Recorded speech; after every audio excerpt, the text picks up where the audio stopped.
And then उसके बाद वो क्यूसी से आउट होता है।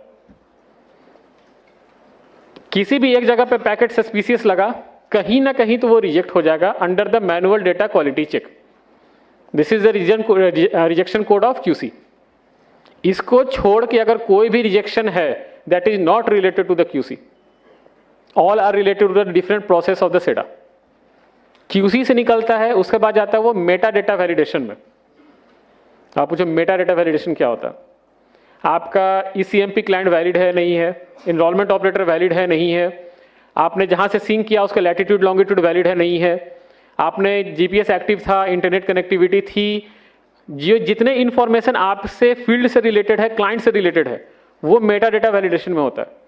तो क्यूसी के बाद भी इट्स अ चांस कि जहां पे आपका पैकेट रिजेक्ट हो जाए, that is a Meta data validation. उसके बाद होता है OSI, operator supervisor introducer verification. अगर वहां पे किसी का सस्पिशियस लग गया, वहां पे भी रिजेक्ट हो जाएगा।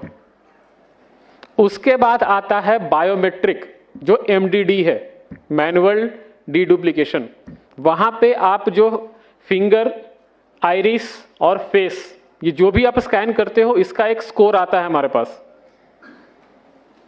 मैंने रिसेंटली जो कल मैंने देखा, वो मेरे लिए मतलब शॉकिंग था कि किसी ने ऐसे, आप स्कैन करते हो कि 4 फिंगर मैंने यहां से लिया, उसको ऊपर मैंने फिर से 4 फिंगर उस रेसिडेंट का लगा के दे दिए।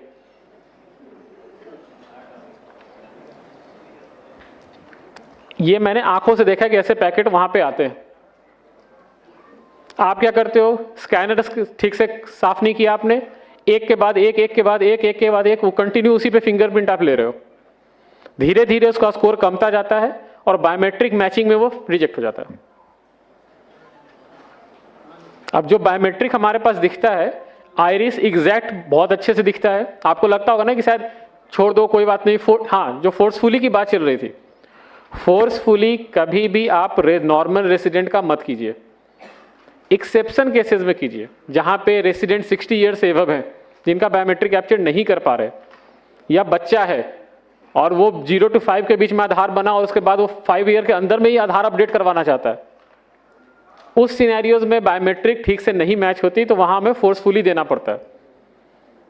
लेकिन जो नॉर्मल रेसिडेंट है, जो 30 साल का है, 20 साल का है, 40 साल का है, उसकी बायोमेट्रिक सब कुछ सही है, कोई प्रॉब्लम नहीं होती। बट वहां पे जब आप फोर्सफुली डालते हैं ना, तो एमडीडी में वो दिखता है कि ये फोर्सफुली डाला हुआ है और इसकी रिक्वायरमेंट नहीं थी, और उसका स्कोरिंग होता है 2, 3, 17, 19 आउट ऑफ 100, वो वहां रिजेक्ट हो जाता है। आप सिस्टम के ना कॉम्प्लेक्सिटीज को समझो कि 136 करोड़ पॉपुलेशन के डेटाबेस को संभालना इतना आसान नहीं है। और ये जो जितने स्टेजेस हैं, ये सारे स्टेजेस मैनुअल भी हैं और ऑटोमेटेड भी हैं। कहीं ना कहीं तो एक पैकेट फंसी जाता है। अब आप ऐसा मान लो कि मैंने अगर ये इस कोड में रिजेक्ट किया कि आपका लेफ्ट फिंगर का, लेफ्ट हैंड का जो फर्स्ट फिंगर है वो मैच नहीं किया ओरिजिनल आपके फिंगरप्रिंट से, इसलिए मैंने रिजेक्ट कर दिया। ये मैं रेसिडेंट को अगर मैसेज भेजूं तो रेसिडेंट क्या बोलेगा कि मुझे इससे क्या मतलब है?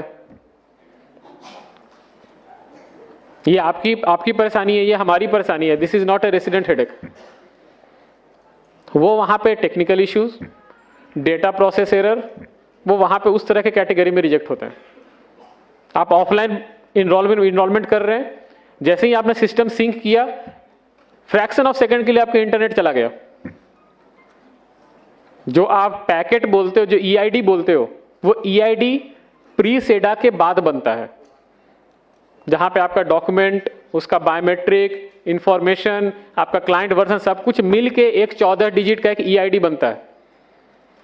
वो ईआईडी बन नहीं पाया, टेक्निकल एरर। मैं समझाऊं कि कौन सा डॉक्यूमेंट नहीं आया या क्या नहीं आया, कैसे नहीं आया, कैसे समझाऊं मैं? और रेसिडेंट को उससे मतलब भी नहीं है। ये सारी चीजें जो हैं बाहर से देखने में बहुत इजी लगता है, बट जब आप सिस्टम में जाओगे, आपको अगर हैंडल करने के लिए दिया जाएगा ना, तो बहुत कॉम्प्लेक्स है। बाहर से तो ठीक है, 14 डिजिट का आधार है।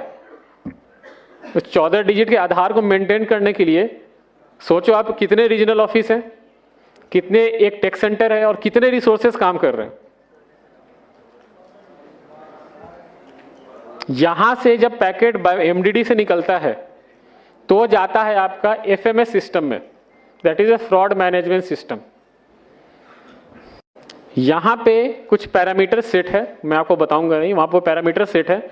इस पैरामीटर में अगर आपका पैकेट फॉल किया तो रिजेक्शन कोड आएगा EID found as a fraud and rejected. ऐसे टोटल 432 मैसेजेस हैं रिजेक्शन की।